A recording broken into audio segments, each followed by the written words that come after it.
श्री हरिवंश महाराष्ट्री जब जीवन में चारों तरफ अंधकार छा जाए, कोई साथ ना दे, यहाँ तक कि अपने भी साथ ना दें, कठिनाई ही कठिनाई सामने आ रही हो, उस वक्त साधु को क्या करना चाहिए? इसे प्रभु की कृपा उसके ऊपर हो रही है।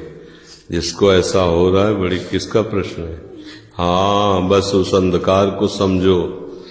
कहीं सांसारिक मित्र को, सांसारिक भोगों को, इनको प्रकाश मत समझ लेना।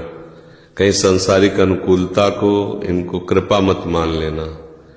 वास्तविक बात है, जब हमारा इस संसार में कोई हितैषी न दिखाई दे, कोई प्रिय न दिखाई दे, कुछ अपना न दिखाई दे, तब एक रास्ता बचता है जो असली है, वो है प्रभु का। उनको स्वीकार कर ले। सब यहां कोई प्रिय नहीं। तुमसे जो प्यार करेगा शोषण करने के लिए, उसको कुछ तुम में दिखाई देगा, इसलिए तुमसे प्यार करेगा। तन धन कुछ भी, अगर उसको कुछ नहीं नजर आएगा तो तुम्हें कितना भी प्यार करता रहो, अंगूठा दिखा देगा। कोई भी यहां कोई प्यार व्यार नहीं, सब नाटक चलता है। केवल अपनी वासना की पूर्ति के लिए ही कोई किसी से प्यार करता है। अगर वासना की पूर्ति शब्द हटा दिया जाए तो प्यार की असलियत हो जाए। किसी से भी, दोस्त से, किसी का भी किसी से प्यार हो।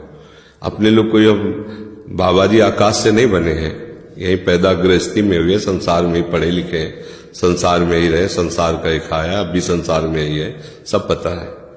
कोई किसी से प्यार नहीं करता। अपनी वासनाओं की पूर्ति जहां होती है, हमें अच्छा लग रहा है इसलिए मुझे प्यार करते हैं। जिस दिन हमें अच्छा नहीं लगा, उस दिन हम हर वो बात करेंगे जिससे हमसे दूर हो जाए।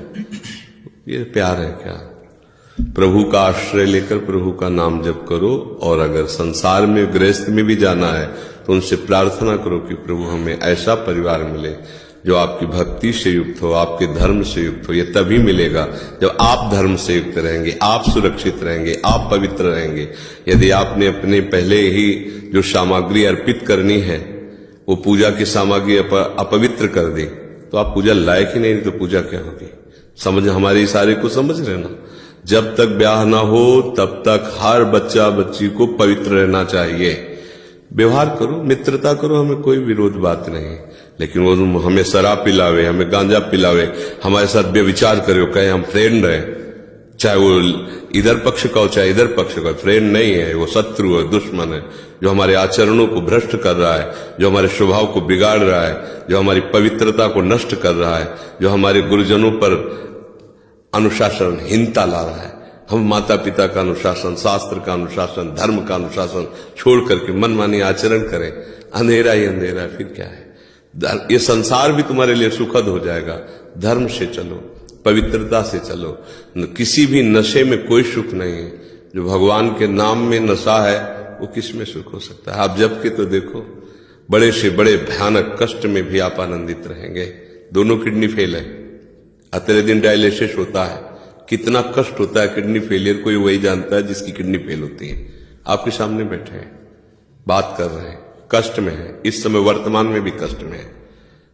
क्या अगर प्रभु के नाम का और प्रभु के चरणों का भरोसा ना, तो अभी धज्जियां उड़ जाए हमारी, अभी हम डिप्रेशन में पहुंच जाए।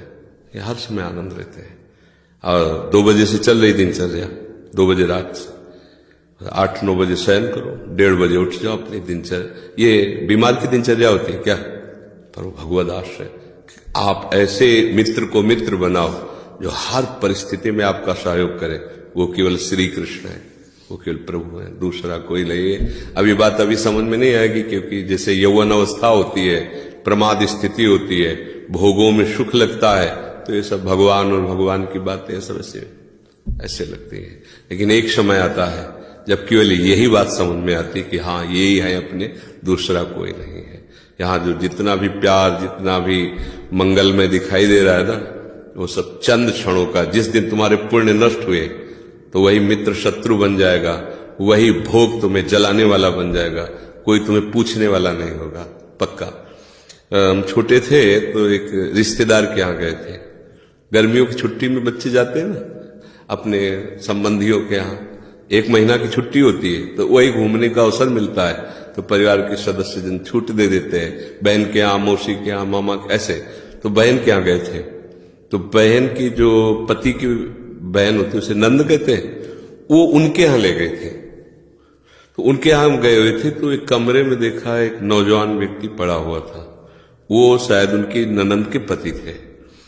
तो उनको पता नहीं क्या लगा, भगवान की प्रेरणा, हम तो बच्चे थे, तो हमें बुलाया, ऐसे नजदीक गए तो रोने लगे। उनका बच्चा अब हमारी कोई बात नहीं सुनता, तो हमें मन में है आपसे बता दें। तो शायद हमें भगवान उदाहरण देना चाहते होंगे, इसलिए सुनवाया होगा, नहीं तो बच्चा थे, उनका कोई सपोर्ट तो कर ही नहीं सकते थे। उनका बच्चा है, जो बिल्डिंग देख रहे हो ना, ये मेरी बनवाई हुई है, वो मेरी पत्नी है, और वो टाकीज के सामने मेरी चाय समोसा पान इसकी दुकान थी, मैं सुबह से शाम तक मेहनत करता। तो यही पत्नी हमारे मोजे जूते उतार करके हमें प्यार करती थी। हमारे शरीर में लकवा मार गया, अब हमें उठ नहीं सकते। बोले 2 रोटी से ज्यादा भोजन नहीं देती, और कहती ज्यादा देंगे तो बार बार शौच करोगे, हमें फेंकना पड़ेगा। बोले हमको मारती भी है, हमसे बात नहीं करती, चिल्लाते रहते हैं, हमारे सामने दूसरे पुरुष को बुलाती, बात करती ऐसा। बोले किससे कहूं, अगर कहूं तो ये मारेगी आकर के, कहना नहीं। तो हम बच्चे थे, पर वो बात हमारे दिमाग, हम बार बार सोचा इस विषय कि मेरे से क्यों कहा। शायद मुझे शिक्षा भगवान दिलाना चाहते थे, एक उदाहरण हमारे दिमाग में। देखो ये वो बता रहा है कि जब मैं कमा के आता था तो मेरे जूते मुझे उतारती थी, मुझे प्रेम करती थी। आज वही पत्नी है, मेरा ही सब वैभव है, मुझे रोटी भर पेटे, क्योंकि लकवा मार गया, शरीर बेकार हो गया, अब वो पड़ा ऐसे। अब उस व्यक्ति का कौन मित्र होगा? कोई प्यार से बात, तभी तो हम बच्चे थे, हमें बुलाया, कोई प्यार से बात नहीं कर सकता। वही व्यक्ति है जिसने अपने जीवन को सजाने की चेष्टा की। लेकिन एक मित्र है जिसको नहीं जानता था, इसीलिए अगर उस मित्र को जानता होता तो उसको रोना नहीं बनता, वो केवल उसी से बात करता और जीवन बदल जाता। वो कर तुम अकर तुम अन्यथा कर तुम, सच्ची मानो। हमें डॉक्टर ने कहा था आज के कम से कम 17 वर्ष पहले, दिल्ली के थे, सब जांच की, उनका बाबा तुम संत हो इसलिए तुमसे कोई छुपाव नहीं है, तुम्हारा कोई घर का नहीं कि जिससे मैं बता सकूं, तुम्ही से डायरेक्ट कह रहा हूं। 2-2.5 वर्ष, आखिरी 5 वर्ष, ये किडनी खत्म और आप मर जाओगे। तो इसलिए बता रहे हैं कि आप भजन कर लो बस 2-2.5 वर्ष और।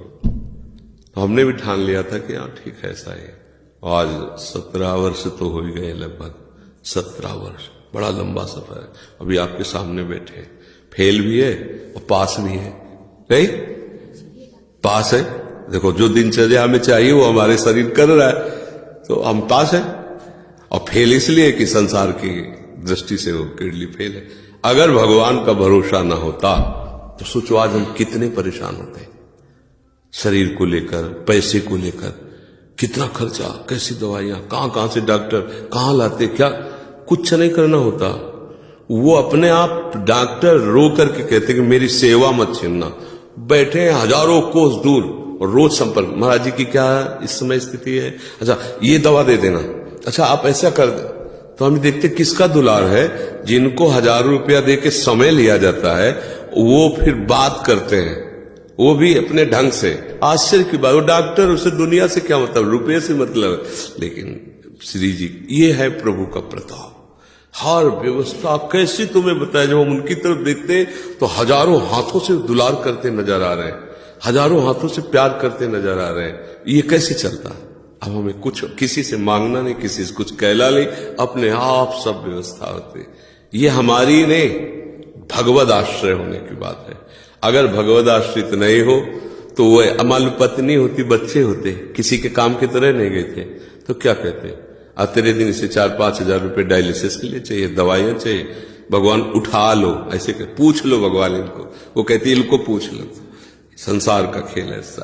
तो ये हम कोई तुम्हें कहानी नहीं बता रहे, सच्ची बात कह रहे। अभी अंधकार है और भगवान का आश्रय ले लो, आनंदित रहोगे। आज आपको नहीं समझ में आएगा, किसान खेती बोता है तो तुरंत फसल नहीं काटने को मिलती, थोड़ा समय लगता है। ऐसे आप अपने जीवन को भगवान में समर्पित कर दो, नाम जप करो, रहो उसी संसार में, वैसे ही रहो। मैं नहीं कहते बाबा जी बनो, गंदे आचरण मत करो, गंदा नशा मत करो, गंदा व्यवहार मत करो, भगवान इसी से प्रसन्न हो जाएंगे। आप ज्यादा जब तक भले मत करो, पर गंदे आचरण मत करो, और भगवान का सहारा वो सब कुछ संभाल लेते, बहुत समर्थ है।